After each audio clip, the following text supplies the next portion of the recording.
النهارده باذن الله هنتعلم طريقه عمل الطياره باقل تكلفه.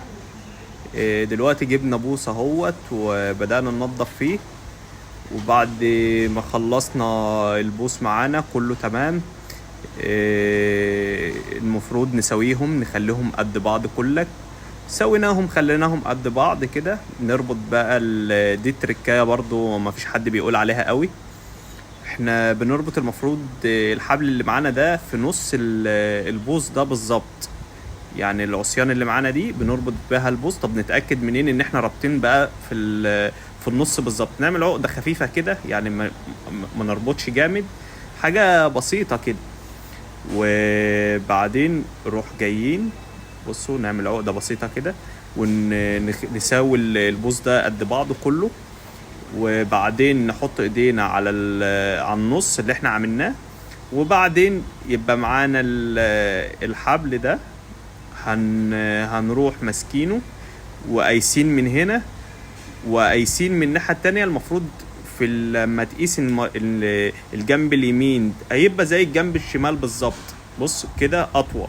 احنا هنرفع البوز شوية فوق عشان يبقى متساوي لحد دي. نظريا كده لازم يبقى الطول الرباط ده في النص يبقى في النص بالظبط. طبعا احنا هنأكد طبعا عن الموضوع ده تاني وهنقيسه تاني برضو. يعني احنا اهم حاجة في الميزان بتاع الطيارة ده ان لازم تكون متساوية، عشان اقل شوية هوا ممكن يبهدله وممكن ان هي تقع منك، يعني بعد ما تصرف وتكلف تعمل من. احنا دلوقتي بقى نربط جامد كده بقى، بنجمد برضو شوية. ربطنا ربطة حلوة كده. بدأنا ان احنا نفرد بقى البوز ده معانا وبعدين نلف عليه كام لفة في بعضه عشان يثبت. برضو احنا لحد دلوقتي بنثبت حاجات بسيطة كده، اللي هو يا دوبك نقدر نتحكم في البوص اللي معانا. بس دي الخطوة التانية ان احنا بنشوف فيها برضو بنقيس اهوت. لازم نكون الجنب الشمال لازم يكون قد الجنب اليمين بالظبط، ولو مش قده احنا بنظبط برضو المقاسات بايدينا كده. يعني لازم تكون هي في الاخر لازم تكون مظبوطة. خلاص احنا لازم نتأكد ان الاطراف كلها بقت قد بعض كده.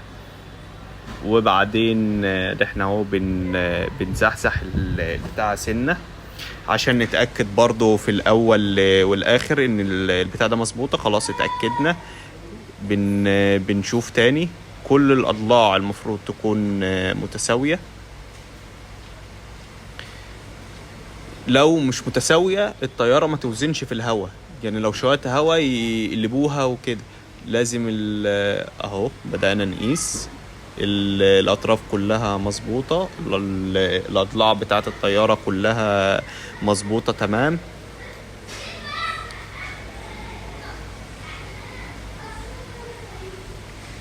نفضل نكرر بقى الحركة دي لحد ما خلاص نتأكد ان الدنيا دي تمام معانا. خلاص كده اتأكدنا ان الدنيا تمام. بدأنا نجمد بقى نربط كله خلاص.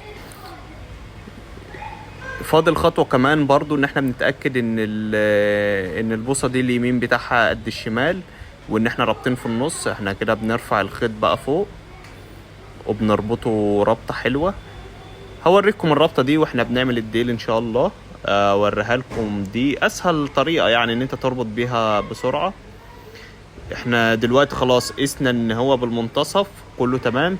احنا دلوقتي بنقيس المنتصف وبعدين نمسك بايدينا ونربط فوق. يعني الحبل بين البوصة والبوصة من فوق بيكون قد البوصة او المنتصف كده تمام. البوصة التانية برضو هنقيسها وبرضو هنكرر العملية لحد اما نخلص الطيارة. زي ما انتوا شايفين كده بصوا احنا بنقيس كده اهو. بنقيس خلاص وبدأنا نعمل الضلع الثالث زي ما انتوا شايفين كده. طيب انت ممكن وانت بتعمل الطيارة دي يكون في ضلع منهم الحبل بتاعه مش مشدود. هو لازم بين الطرف والطرف الطيارة لازم يكون ان الخيط زي ما انتوا شايفين كده يكون مشدود. ممكن حضراتكم ما تلاقوهوش مشدود، بس لما تكملوا الطيارة عادي ما تقلقش، هتكمل الطيارة في الاخر، واما تربطها هتلاقي كل الاطراف مشدودة. طيب لو احنا لقينا فيه برضو جنب مرخي، يبقى انت مقاساتك كده مش مظبوطة، تراجع المقاسات تاني. وبعدين نربط الجناب كلها كده خلاص. لازم الخيط اللي معانا فوق ده زي ما قلت لكم قبل كده يكون مشدود، عشان تعرف ان الطيارة كده مظبوطة. لو لقيته مرخي يبقى هي مش مظبوطة. وبعدين هنقيس خلاص الطرف الاخير، وبعدين نشد. هيكون الطرف الاخير ده ضيق شوية، لازم نشد البوصة قوي عشان تشد الاطراف اللي فاتت كلها، ويكون الخيط مشدود من عليه. وكده يبقى احنا خلصنا الهيكل بتاع الطيارة. وكده يعني يعتبر ان احنا خلصنا 90 او 95% كمان منها. خدوا بالكم ان الطيارة دي ما بتكلفش مصاريف. انت ممكن تعملها لابنك او تعملها انت وتفرح الاطفال. مش هتكلفك حاجة، يعني ممكن تكلفك 20 جنيه 30 جنيه كده، احسن من انك تروح تشتريها ب 100 جنيه وب 70 جنيه. احنا دلوقتي بقى جينا لمرحلة ربط الكيسة او شد الكيسة على الطيارة نفسها. بنفرد الكيس على الارض طبعا. ولو الكيس ده يعني مش شرط تجيبه حتة واحدة، انت ممكن تجيب كيسين كبار وتلزقهم في بعض عادي، وهتكون كويسة برضو وهتطير. يعني احنا بنعمل كده لما بنعوز نعمل رسومات كمان. ما تقلقش لو انت ما لقيتش كيس على قد الطيارة اللي قدامك دي 2 متر وحاجة، فصعب ان انت تلاقي لها كيسة. وفي حتة كمان في الكيس ده، ان لازم يكون الكيس خفيف، ما يكونش مثلا مشمع. المشمع ده تقيل، مش هياخد ويدي مع الهواء فمش هتطير. لازم الكيس ده يكون خفيف زي الكيس الكبير بتاع الزبالة مثلا او حاجة. بس احنا هنا عاملين كيس ابيض لان احنا هنعمل الرسمة اللي هو العلم بتاع فلسطين، فلازم الخلفية بتاعته تكون بيضة.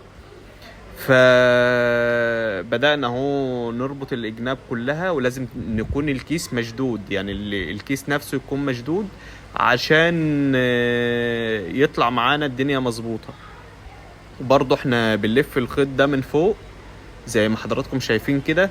يعني احنا بنعمل طبقتين خيط، طبقة على الهيكل نفسه من فوق يكون ماسكه، وطبقة على الكيس نفسه من فوق يكون مشدود برضو.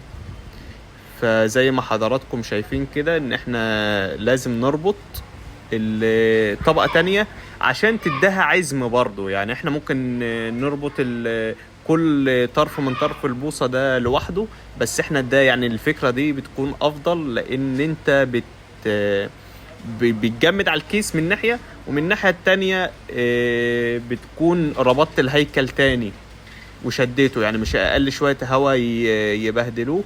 دي المقصد، يعني انت كده استفدت من ناحيتين. بدأنا دلوقتي ان الزيادات اللي تحت دي طبعا احنا بنقصها، ما تقلقوش منها خالص. بنقصها بمقص، بس بنسيب منها حتة كده ونتنيها جوه ونلزقها ببلاستر او حاجة. فما تقلقوش حضراتكم منها خالص. يعني دي حاجة اهي برضو زي ما انتوا شايفين. احنا خلاص خلصنا، خلصنا كده. نيجي بقى لمرحلة الديل اللي كله تقريبا ما بيعرفش يربط الديل حلو. لما يجي طيار الطيارة الديل بيلم كله على بعضه. لا بص، احنا هنسيب حتة خيط الاول في الاول كده عشان نربطها في الهيكل بتاع الطيارة. ودلوقتي بنعمل العقدة. انا هوريكم دلوقتي ازاي العقدة دي بتتعمل. بص كده زي ما حضراتكم شايفين، بيكون بين الرابطة والرابطة مثلا يجي 5 سنتي 3 سنتي زي ما حضرتك عايز. بص بتلف كده، وبعدين بتشدها، وبعدين بتلف عقدة تانية عليها، وبعدين بتشدها تاني، وخلاص كده هي مش هتتحرك عمرها من مكانها، وهتبقى جامدة. واستحالة ان هي تتقطع في الهواء مثلا وتطير. بصوا كده، ده الديل بتاع الطيارة. احنا دلوقتي بصوا زي ما حضراتكم شايفين كده، احنا دلوقتي بنمسك كده وبنعمل عقدة. بصوا اهو عقدة، وبعدين نحطها في الكيسة، وبعدين نشدها، وبعدين نعمل عقدة زيها نحطها عليها تاني ونشدها. خلاص كده حضرتك مش مطالب باكتر من كده. يعني الديل ده كله معاك ما ياخدش مثلا 5 دقايق. ودي الطيارة طبعا بعد احنا ما خلصناها هيت. ما شاء الله، يعني ما خدتش مننا مجهود جامد، يعني مثلا نص ساعة كنا احنا مخلصينها كلها. ادي الطيارة اهو بعلم فلسطين، استنونا.